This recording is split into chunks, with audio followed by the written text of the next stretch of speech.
welcome to So Much to Talk About. My pleasure to have two pivotal players from Florida Atlantic University, Frantz Joseph to my left and your right, and to my right and your left, Jervonte Jackson. Pleasure to have y'all on, definitely.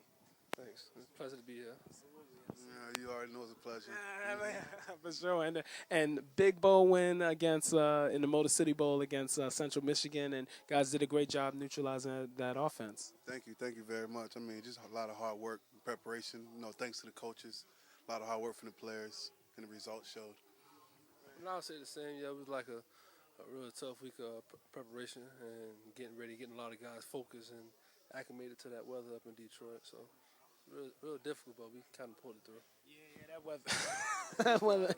Some of us Florida boys, first time we ever seen snow in our life. Howard Schnellenberger, one of the great coaches, very prolific, successful everywhere he's gone. What have you guys learned as athletes and as people from him?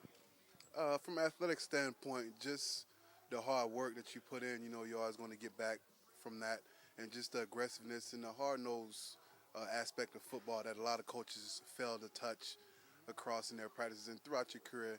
And as a person, that just reflects on how to be a man and just taking care of your life and your responsibilities and your family. Just he really stresses family first. So those things I really feel like I learned from Coach Schnellenberger.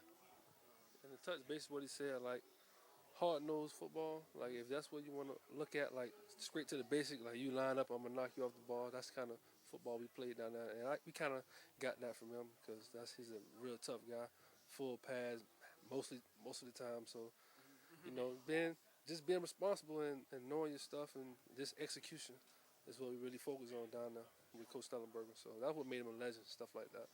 About testing improvements that you guys made individually.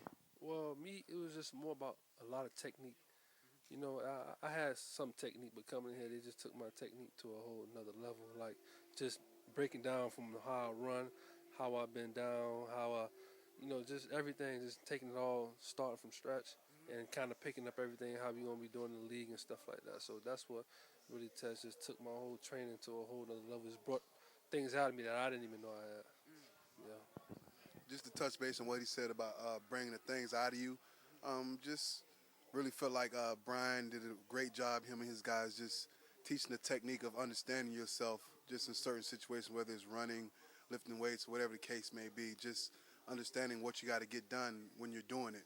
Whether if it's a certain amount of steps you got to take or whether it's a grip you got to have on the bench press. Just like all those things incorporated throughout the workout, I really felt like just helped me just tremendously the whole way. And one more question about the Sun Belt Conference. How underrated is it? Because there are a lot of good players that have come out over the past couple of years from that conference. Well, Sun Belt's a great conference, really overlooked, just because of the fact that the teams we play, they don't really feel like it's high-level competition. But week in, week out, we always show, whether it's FAU or another team, always come out and show what they can do against a better ranked or supposedly higher ranked opponent. We tend to come out and show our stuff. Like guys like DeMarcus Weld, Leos McClellan, just definitely holding it down in the NFL and showing that guys from the Sun Belt can play. Fenroy too, right? Definitely in Fenroy. Mm-hmm. Yeah, just they overlook Sun Belt a whole lot. Like week in and week out, you can see a team like Arkansas probably beat a team like Alabama, like what they did last year or something like that. And you just never know what'll happen. And they won't really FAU and team from the Sun Belt, they don't play nobody, so they'll overlook us half of the time and stuff like that. So that's when we take that as a personal pride and want to show them, hey, we can play ball just as well as anyone else. Yeah.